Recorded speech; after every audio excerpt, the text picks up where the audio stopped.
Welcome to my YouTube channel, A Binary of Civil.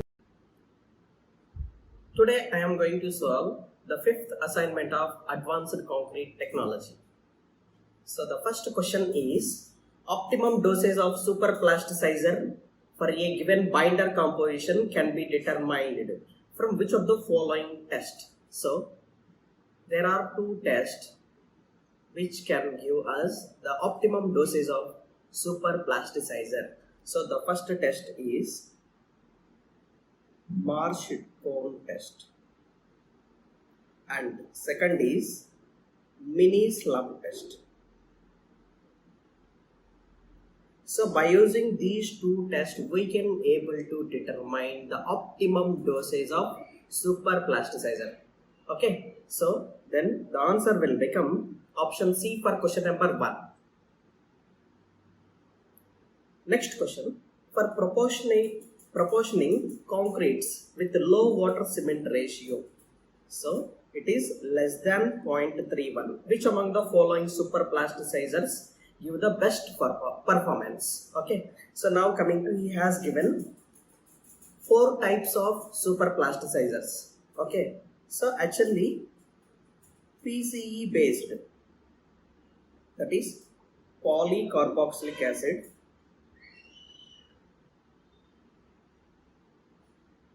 based superplasticizers can reduce water cement ratio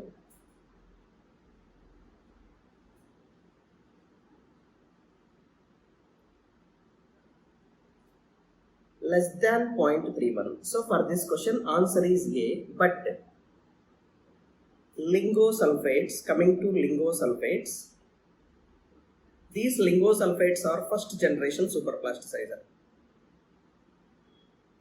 First generation superplasticizer. So these can reduce up to 0.45, water cement ratio up to 0.45, and SMF and SNF, these two are second generation superplasticizers.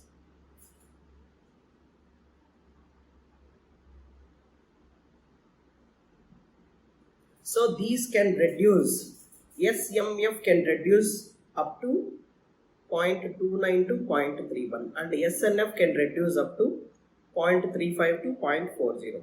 Okay, so the answer A for question number 2. Coming to third statement, identify the correct statements. He has given 3 statements regarding air-entraining admixtures. So first of all, air-entraining admixtures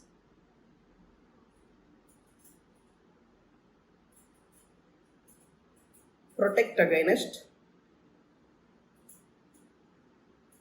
damage due to freezing and thawing. So the main purpose of air-entraining admixtures are used to protect against freezing and thawing. That is, they can provide more resistance to freeze and thaw. Okay, and the side effects of air-entraining admixtures are, so improves workability, most important, and reduce segregation and bleeding. So in concrete, the separation of water from the aggregates of coarse and fine is nothing but it is bleeding, and the separation of coarse aggregates and fine aggregates is nothing but it is segregation. So this can be reduced by using air-entraining agents. Clear? Okay, and there is one more advantage. Actually, this is not come under advantage. So this will reduces strength due to increased porosity. So the porosity can be increased by adding air-entraining agent in the concrete.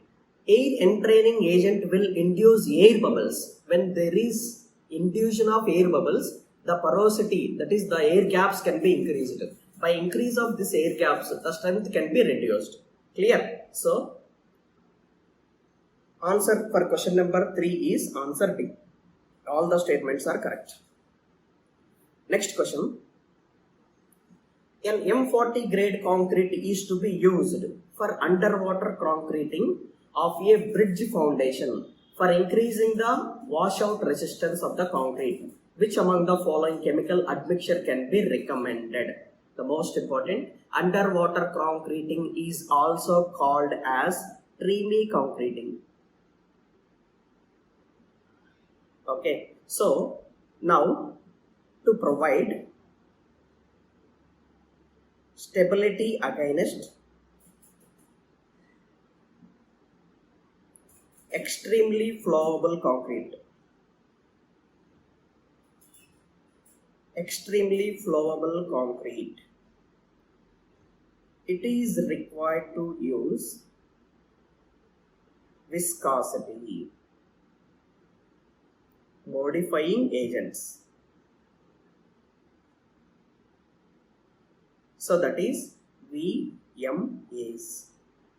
Clear? So we need to add VMAs to provide safety or stability against extremely flowable concrete. So these VMAs prevents washout of concrete. Washout of concrete in underwater application. Underwater applications.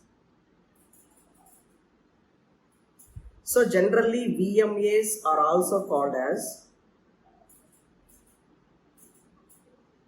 anti-washout admixtures. Anti-washout admixtures. Okay, so now example of VMAs are xanthan gum,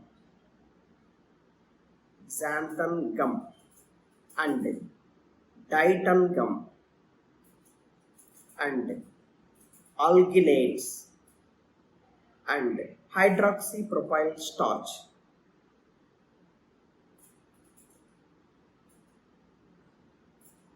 And next is hydroxypropyl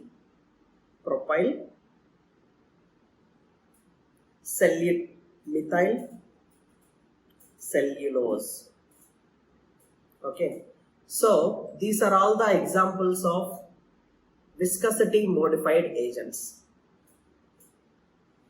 So the answer B for question number 4.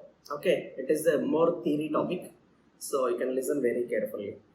The same types of questions will come in final exam. Next question is, a cementitious grout is to be used for filling of duct surrounding the post-tensioning tendons of a bridge for adequate filling of grout without causing bleeding and segregation. Which among the following admixtures can be used? So just we studied about superplasticizers and VMAs. Now here the filling material is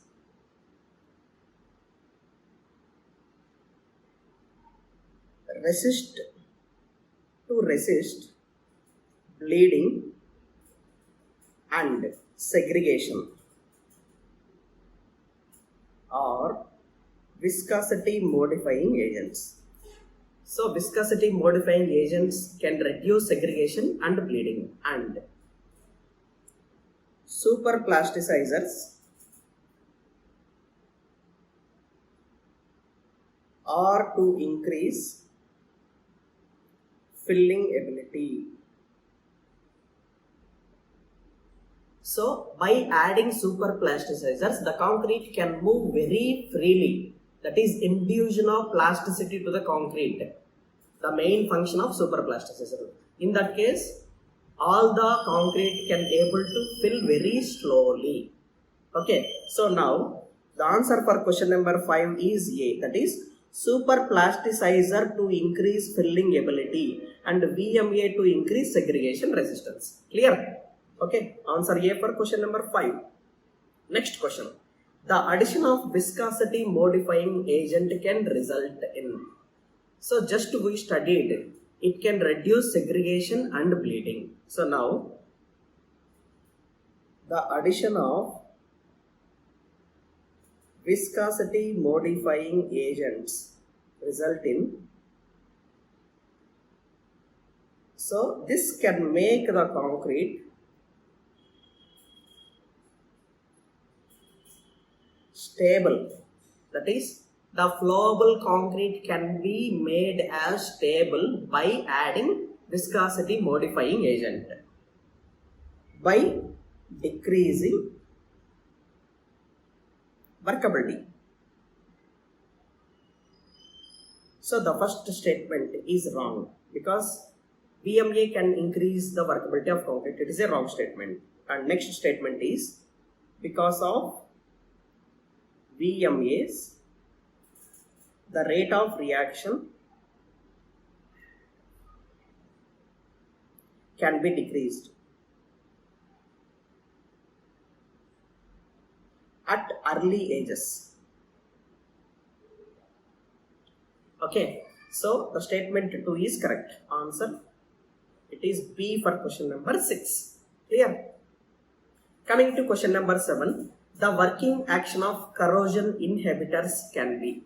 So you got one more material here, corrosion inhibitors. Corrosion inhibitors.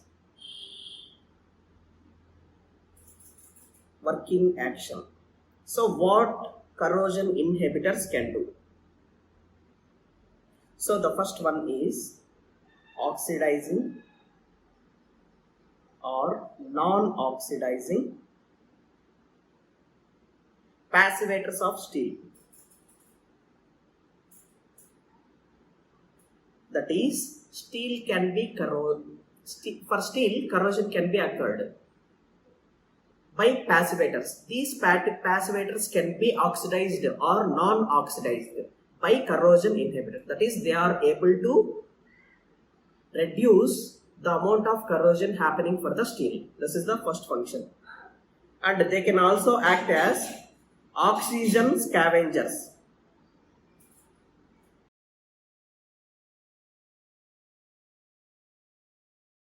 Oxygen scavengers. So now this is one of the function, and next is film forming compounds. And next is, these are all the functions of corrosion inhibitors. Okay, so answer is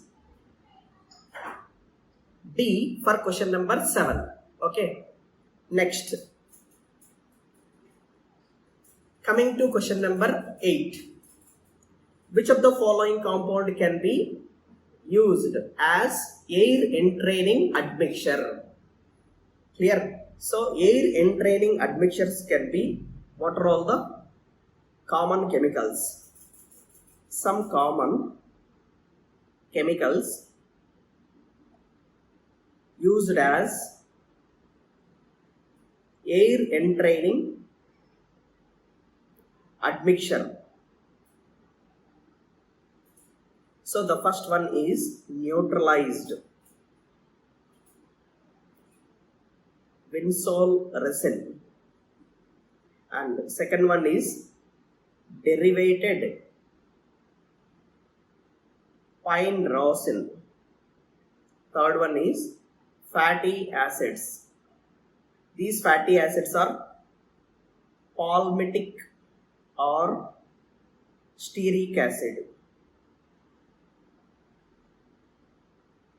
And next one is synthetics like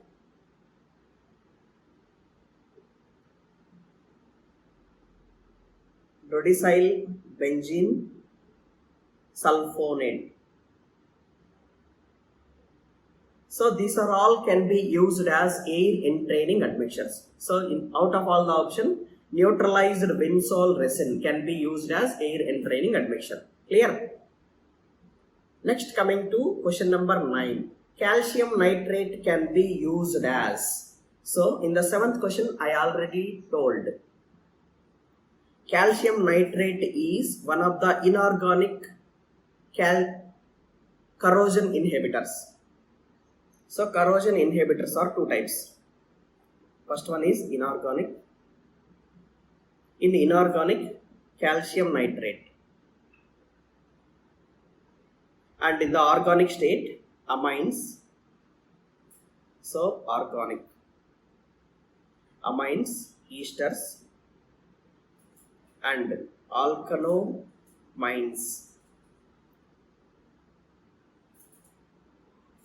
So these are all can be used as corrosion inhibitors. So calcium nitrate is one of the corrosion inhibitor.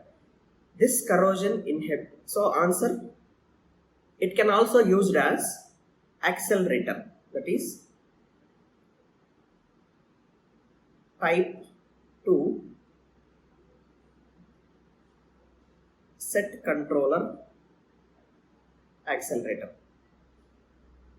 Actually there are 5 types of set controller accelerator. So in that, type 2 set controller accelerator is calcium nitrate. So both A and B are correct. Answer will be D for question number 9. Coming to question number 10. For extended set retardation, which among the following admixtures can be used? Okay, so you can see here the first option is lithium salts. Lithium salts are ASR mitigation admixtures.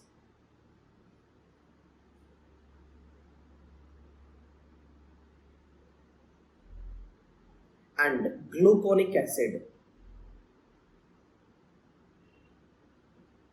extended retardation admixture, and calcium chloride is type 2 set controller admixture.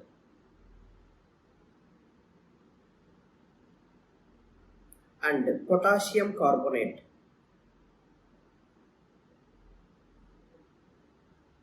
is type 3 set controller admixture accelerator. Okay, so now for extended set retardation, gluconic acid can be used as an admixture. Okay, to face final NPTEL exam, you need to solve all the earlier assignments. You can find the assignment links in the description below. Thank you.